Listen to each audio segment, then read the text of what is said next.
What's up, guys? So I'm gonna be honest with you, this mod was a bit more involved than I was expecting it to be. I was expecting that I could just get a Honda manufactured sun visor that fits in this car that is wrapped in the nice material that the Accord visors are made of, but that didn't happen. They don't even offer one. Not even on the Acura ILX. How annoying is that?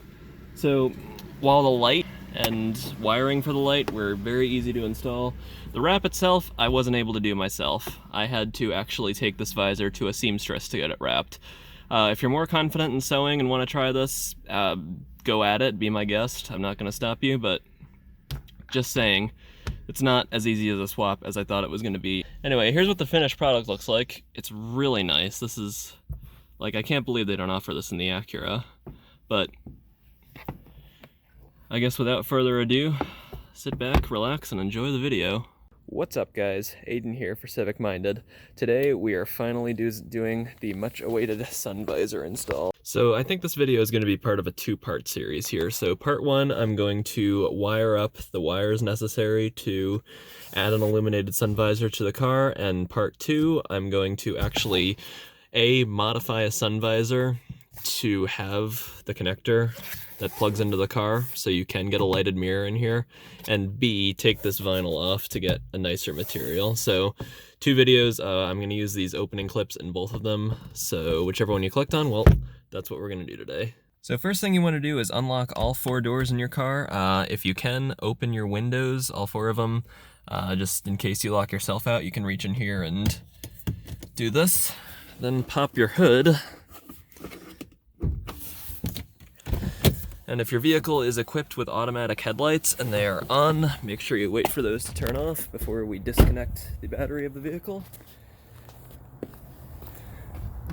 In any Civic, hybrid and non-hybrid, battery lives under the hood right there. That is a 10mm bolt holding the negative cable on, so we'll just loosen that, take that off. Another little tip, wait a couple minutes for your airbag capacitors to discharge, because while we're not going to be taking an airbag out of the car for this procedure, we are going to be opening the A-pillar, and there is an airbag in there, so make sure you do that. Alright, so with the battery disconnected, the first thing we're going to need to remove are the old visors, and these are probably the hardest things to get out of this entire job.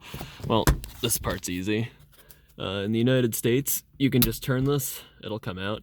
Here's the European style.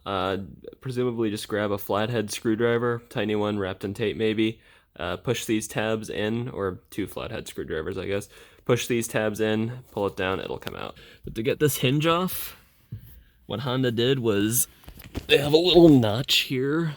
I don't know if you can see that, but when the visor folds in, see that little tab there? Let me reorient myself. See that little tab there? That has to be pushed in as we're turning the visor this way before the latch holding the hinge in will come out. You see, we're just gonna push that in. You can see I've already done this a few times. Don't panic. This is a kind of a learning curve here.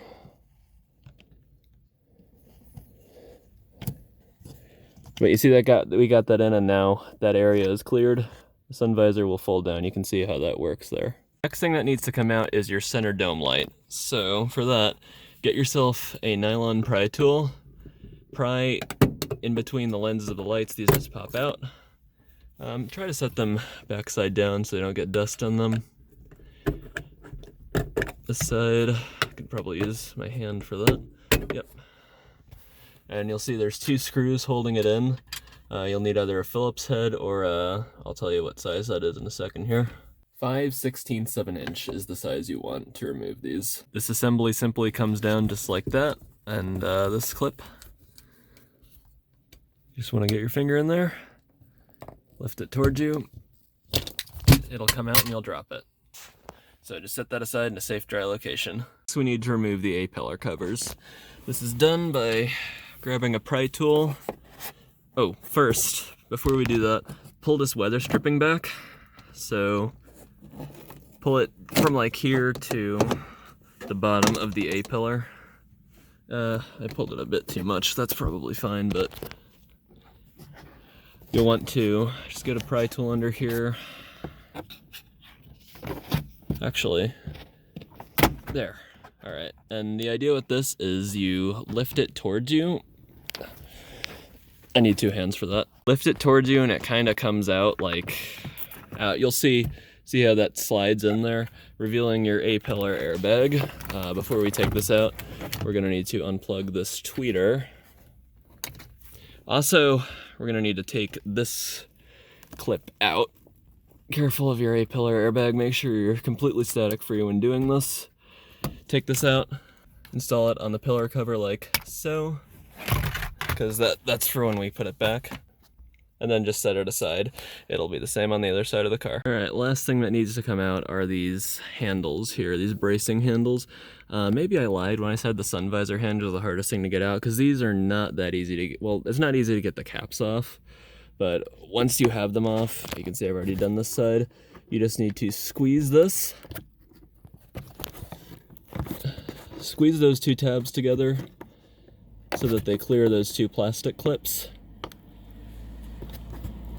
And this should lift off. Yep, that's how that works. So, to get these covers off, so hard to demonstrate with one hand, try to get a pry tool under here. You see there's a little notch on the side? That's for if you've got like a flathead screwdriver. You can get it started with that, but if you want to avoid, there, yeah, you see that?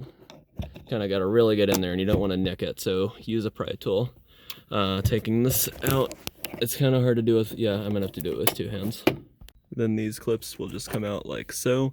Make sure you take these out or they will fall into your frame and you'll have to retrieve them. So you won't be taking your headliner down all the way, just some of the way. You're gonna find on the driver's side, or I think, yeah, on the driver's side, you're gonna find this bundle of wire held with some electrical tape or silver tape. So get some of that before you do this. We're gonna unwrap it. We should have yeah, that's nice. We should have access to this wire right here, which powers the map lights. That's what we're gonna use to power our sun visors. So I'm gonna take some of this tape off. I'll let you know what the correct wire is. All right, so there's a whole bundle of wires in here. These could, the only ones that connect to lights are these pink and blue ones and this blue one. This blue one goes to the center map light, or one of these blue ones goes to the center map light. The other goes to the rear dome light. Doesn't really matter which blue one, so we're just gonna go ahead with this guy here. Some of these go to this light sensor here, if you're curious. All right, so I got the positives of the new headlight or the new visor light wires tied around these 2 halves of the blue wire, which I also spliced together. Because these are so small, you're gonna have to strip off a good bit of that. You can also see I put the heat shrink tubing on already. It's a bit easier with gloves, especially on a hot day, so let's go solder them up. Cool, so this is what we got. So I soldered the wires in here together. It's a bit hard if you've got shaky hands, so if you've got a stabilizer, definitely use it if you can get it up here, but then I just shoved some heat shrink tubing over it and shrink wrapped it. Maybe not the best idea to blow that at the canopy airbag, but yeah, don't do that for yourself. So now we are going to rewrap this in E-tape, fish these wires where they need to go, and I'll tell you what to do from there. The heat shrink tubing didn't really work out, so here's what this looks like.